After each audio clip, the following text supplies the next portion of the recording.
Welcome to the Living the Dream podcast with Curveball. If you believe, you can achieve.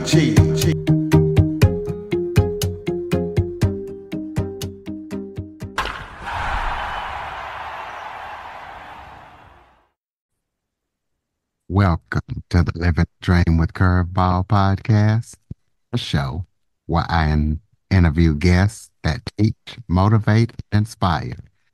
Today, we're going to talk about setting up your brand to make it do the most for you, as I am joined by author, speaker, former rock musician, and is also a brand strategist, Barry Labov. Barry is a real big entrepreneur. He's won awards, and he's going to be talking about branding today and his book and everything that he's up to. So, Barry, thank you so much for joining me today. Curveball, it is a pleasure. I'm a big fan. I've listened to your podcasts, and I think you're doing a great job. So throw anything at me. I'm ready.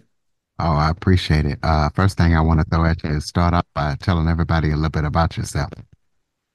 My background is pretty standard. I grew up in the east part of the United States, and my love was baseball and also music. So I grew up dreaming to be a baseball player, but I wasn't able to have that kind of talent. So then I focused most of my teen years and my early 20s on music, writing songs, being in a rock band, putting together some videos that were on MTV and VH1, and also a song that was on the Billboard charts and American Bandstand.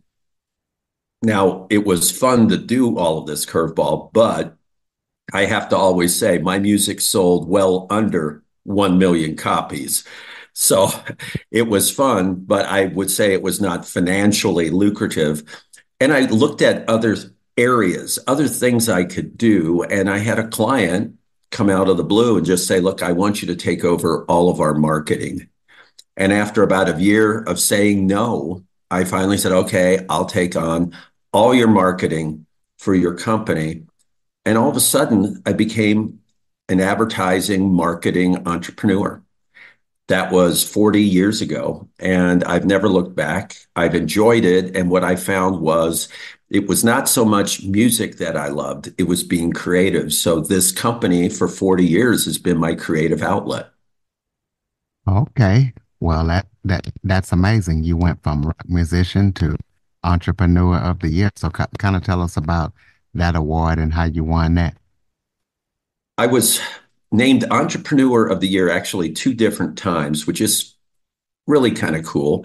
The situation was a company called North American Van Lines, which is a moving company, great company, had approached me to take on all of their marketing, and I alluded to them earlier.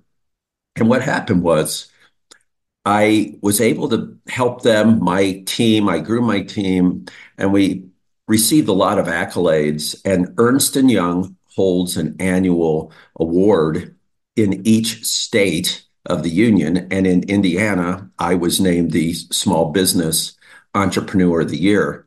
What was interesting was the first time I won it, the national award show was in California. I went out there. It was a lot of fun. But I met one of my future clients that to this day I still work with, and that is Volkswagen. So Volkswagen was out there as a sponsor. I connected with some people there, and they then got a hold of me after it and said, hey, we think you're a pretty good guy. We trust you. Why don't you do our work? So I've worked with Volkswagen and some of their other brands now for all those years.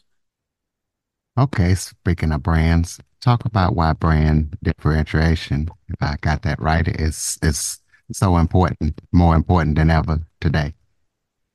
The book I have coming out, Curveball, is called The Power of Differentiation. Its subtitle is Win Hearts, Minds, and Market Share. And that subtitle kind of tells what is so important, which is it's very, very critical today for a brand. And a brand could be a small company, a 2-person company. A brand could be a personal brand, but let's say it's a large brand like Harley Davidson or some other clients that we work with. It's very important today to identify what makes your brand unique. And that does not mean you're superior in every way. It just means there are a couple of areas where you do something that's distinctive, something that's unique, something that's different, and that you promote that. The next step in all of that, though, is the most inspirational. And that is before you share that information with the world, before you promote it to everybody else, you celebrate it. And I mean celebrate it with the most important people in your world. And that would include your employees. It involves some of your suppliers. The most important people in the world need to understand what they're doing and why, because curveball today, many of us are going, look, I just work for a living. It doesn't really matter. I'm just making some money. And what we must do if we're leading a group of people is we have to let them know what they're doing is significant. It has a meaning so that the person feels better about themselves. They are more likely to be retained in that job, and they'll do a better job every single day. So not only do we want to differentiate what we offer, we want to make sure our people, our team, our employees, our enterprise understand the significance behind what they are doing. Well, you work with some of the most famous brands. Tell us about some of those brands that you work with, and why do you feel like they picked you to work with them? We work with brands that include Macallan Scotch, Stoli Vodka, Audi, Volkswagen, Mercedes-Benz. I could go on and on. Carrier, HVAC, Ingersoll Rand. Lots of wonderful, wonderful brands out there. We are not guiding them every step of the way. We are part of their team. We're there to support them, and we play different roles with these different companies.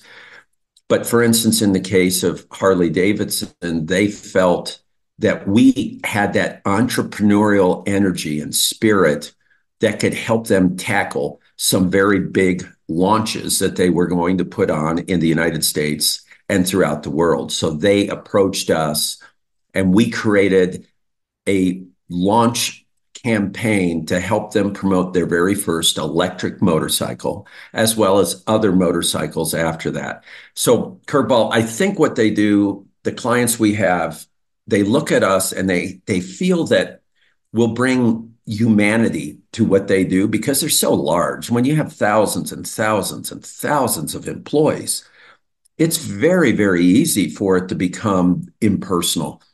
So they look at us as a small company, a group of entrepreneurs, as people that will humanize, people that will have passion to help them succeed in the challenges they have. So we take it personally. We are the people behind the great brands and the great people. And our clients seem to feel that we bring value to them doing that. Well, what role does the customer experience play in brand imaging? I'm glad you brought that up. One thing I think is very, very interesting, and this is all of us as people, we do not realize how important the brand experience is. I'll give you an example. If you walk into a car dealership and you're looking to buy a brand, and let's say that the experience is not good. Let's say you're not treated with respect. Let's say you're not shown the attention you feel you deserve. You'll walk out and you'll not only say, hey, I'm not going back to that dealer again. You're more likely also to say, I'll never buy that brand. They don't care about me. And the sad truth is that brand, which may have produced a great car that you were excited with, doesn't even know that you had that bad experience. And that's because all of us do not distinguish the difference between a brand experience and the brand itself. One example I'll share with you is when Harley approached us, they said, you know what we need to do? We need to be more inclusive with our brand because our dealers are very used to the same type of person coming in and buying our motorcycles. And it's very comfortable for them.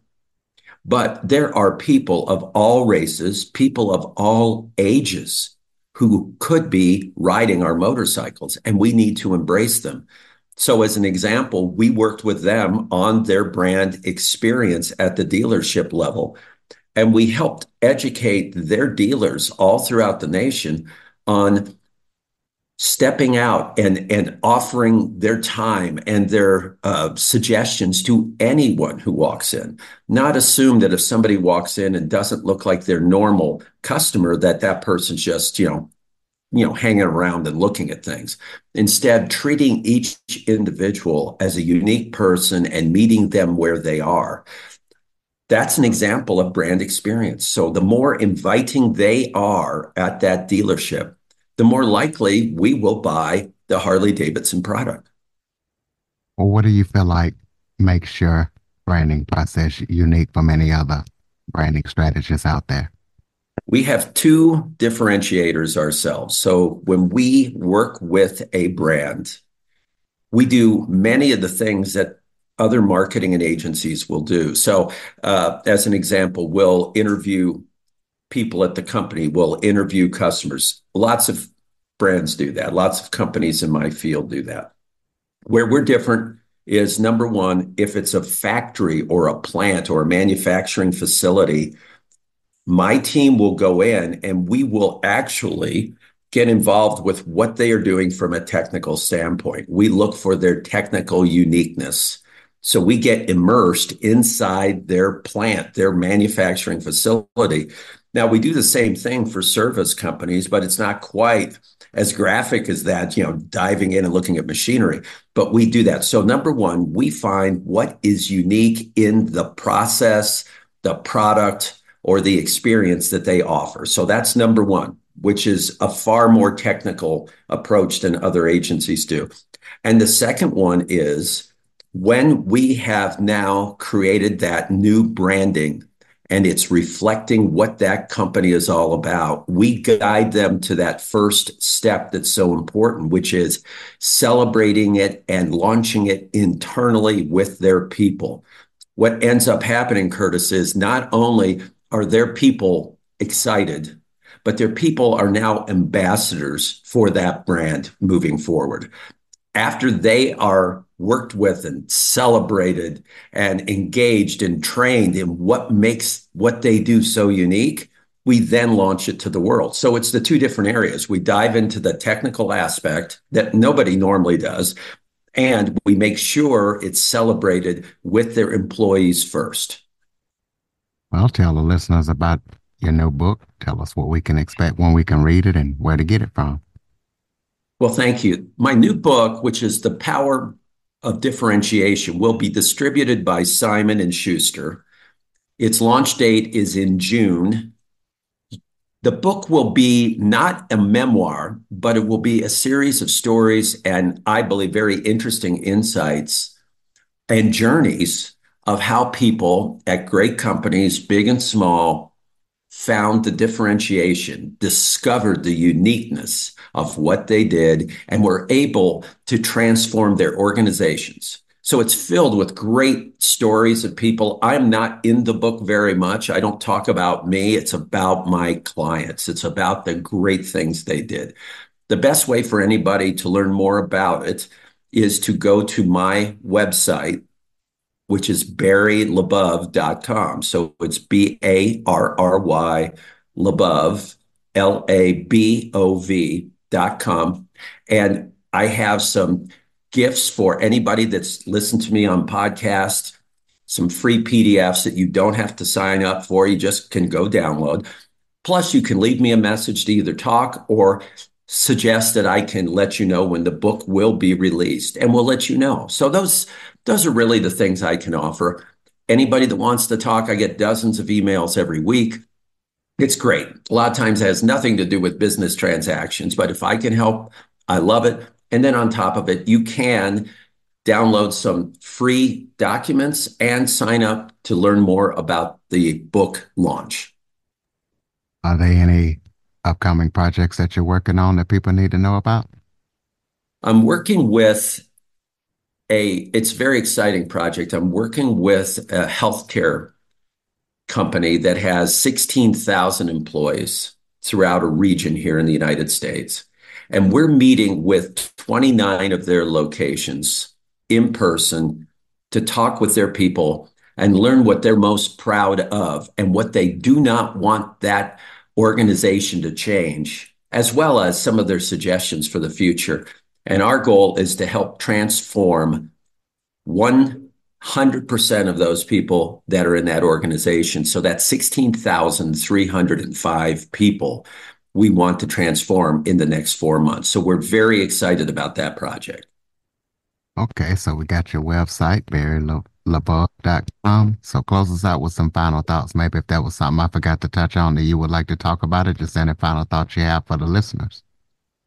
My final thought is this, is that no matter if you're a solopreneur or you run a 30,000 employee organization, no matter if you are a startup or you have been in business for 200 years, there is something you're doing that is unique and valuable, or you would not be succeeding.